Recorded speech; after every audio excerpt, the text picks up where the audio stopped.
Agora, querendo eu abordar a parte genética, e a maior parte das mutações tendo uma origem melânica, ou seja, as mutações quase todas. Eu peço só há aí alguém que está com o microfone ligado, exatamente, obrigado. Estas mutações, só existe uma mutação no cardinalito, que é do lipocromo, que é a mutação marfim. Portanto, todas as outras têm a ver com a melanina e, portanto, eu gostava de partilhar estes conceitos básicos, iniciais, para depois, ao longo da apresentação, não haverem dúvidas e percebermos de que é que estamos a falar. Portanto, quando eu falo em eumelanina negra, é a eumelanina de cor negra. A eumelanina é a melanina central, é esta zona que está sempre no centro da pena e torna a pena mais escura. A eumelanina castanha é a melanina castanha no centro da pena, como vocês podem ver. Quando falamos em feomelanina, como podem ver, estamos a falar de feomelanina, é a bordadura da pena que é afetada pela cor castanha. A feomelanina, esta é uma frase controversa, porque nem todos aceitam que existe feomelanina cinzenta, mas o que é certo é que biologicamente existe feomelanina castanha e feomelanina cinzenta, e que a feomelanina castanha envolve as amelaninas castanhas e a cinzenta as amelaninas negras. E escurecem de uma forma geral a bordadura e alteram também a cor, quer do lipocromo vermelho, quer do ou a nossa percepção de cor, quer do lipocromo vermelho, quer do lipocromo amarelo. É fácil de entender isto, por exemplo, quando nós vemos o dorso de um cardinalito macho, que tem eumelanina e que tem também alguma feomelanina cinzenta, ele fica bronze, não é?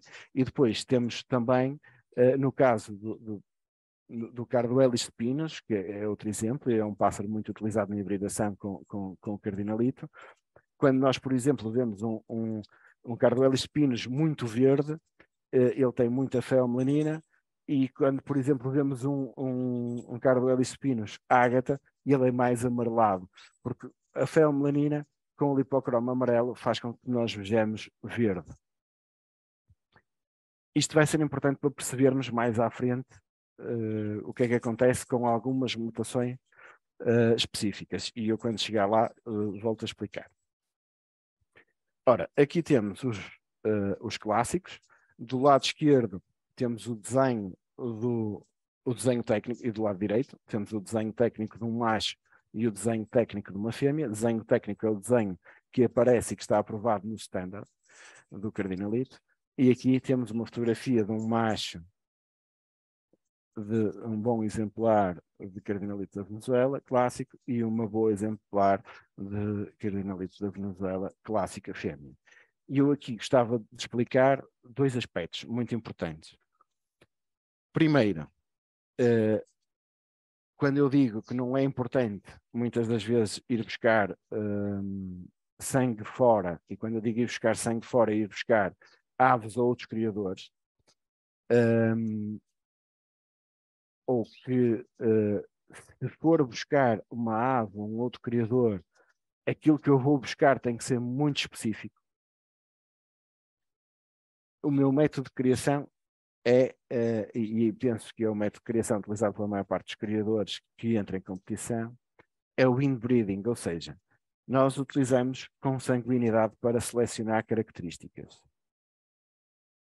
Vimos nas fotografias que estão na capa do livro que o cardinalito da Venezuela selvagem não tem que ter um colar regular, mas o nosso cardinalito da Venezuela da exposição tem que ter e tem que apresentar este tipo de barrete, este tipo de colar, ou seja, regular.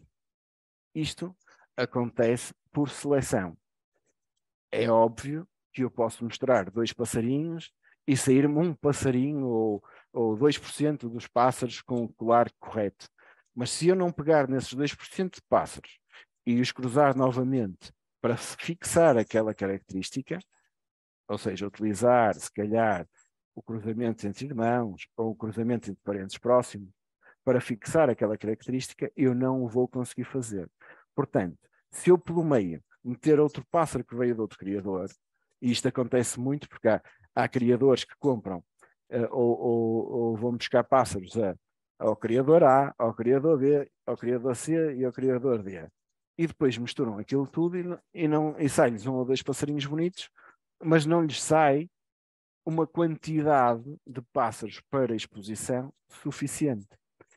Isto porque não se selecionou nada e eles também não sabem o que é que está na parte de trás do outro pássaro, o que é que os pássaros traziam para trás, se o pássaro era bom ou era mau, se tinham um desenho correto, se tinham um lipocromo da cor correta. E todas estas características são selecionáveis. Todas as características são selecionáveis. Portanto, quando nós vemos este colar aqui direitinho, nós vamos ter que reparar que quer o macho, quer a fêmea, têm que apresentar um colar bem delimitado. E isto é uma das características principais. Outra das características principais, estamos a falar de lipocromo, estamos a falar da ave que é responsável pelo aparecimento do lipocromo vermelho nos canários. Portanto, quando nós estamos a olhar para um exemplar de cardinalito da Venezuela, não podemos ver um cardinalito da Venezuela cor de laranja.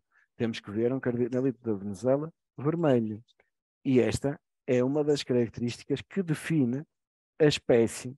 Naturalmente, se o pássaro estiver, e tal como vimos na capa do livro, existiam alguns pássaros que não eram bem vermelhos, que eram mais laranja. Mas nós não estamos nessa fase. Já estamos muitos anos, estamos há mais de 60 anos à frente desses pássaros. Já não há qualquer tipo de interesse em ter um pássaro vindo da natureza precisamente por causa disso.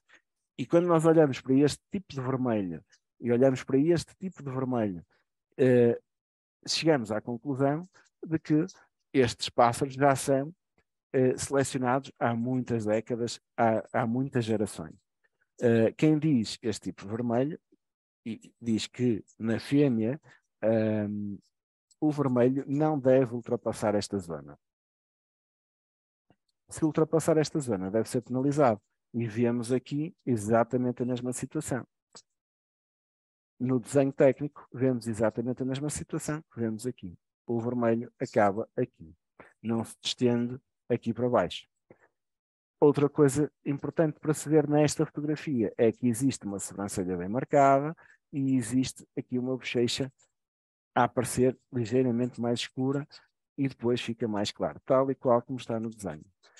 Mais uma situação importante, e vão ver mais à frente que é possível vermos as marcações eumelânicas, é que, principalmente na fêmea, nós vamos ver sempre um ponteado eumelânico no dorso que vai acompanhar desde a base da mandíbula superior até ao início do urupígio, até cá abaixo. Tá bem? Portanto, vamos ver um dorso com marcações eumelânicas. Aqui, no macho, e tal como vêem no desenho, voltamos a ver as tais marcações eumelânicas. Ora, se nós não tivermos machos nem fêmeas com estas características, e isso acontece muitas vezes quando trabalhamos com determinadas mutações, e quando estamos a falar de portadores acontece muito esta ausência desta marcação eumelânica, vamos ter pássaros de inferior qualidade. Como podem ver, aqui temos exemplos de 3 machos diferentes. Este macho era aquele que aparecia naquela gaiola em Reggio Emília, que teve 94 pontos. Este pássaro foi o primeiro pássaro que eu tive com 94 pontos e podem ver que é um pássaro de 2014 e podem ver que já apresentava a tal marcação eumelânica no dorso. A fotografia naturalmente não é das melhores, é muito antiga, mas naturalmente dá para ver que existe uma diferença entre o lipocromo que aparece no peito e o lipocromo que aparece no dorso. Neste macho voltamos a ter um colar perfeito. Nas fêmeas, a tal marcação que nós vemos, vocês aqui conseguem ver a tal marcação, a sobrancelha marcada, a face aqui marcada, 2 manchas simétricas no peito, vermelhas e o vermelho a terminar aqui. Sempre. Esta característica é muito, muito importante. Vamos ver este filme.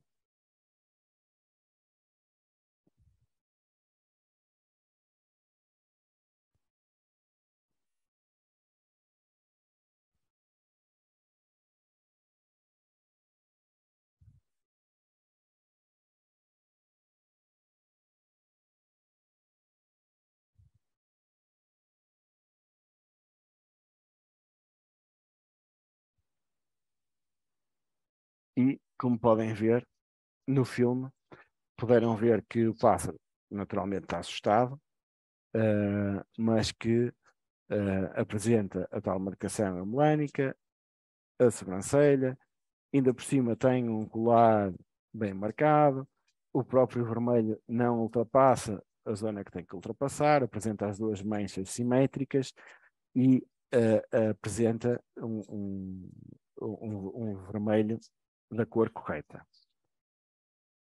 Quando falamos, agora que saímos dos clássicos, vamos ver o que é que acontece nas mutações. Ora, nós temos dois tipos de mutações importantes.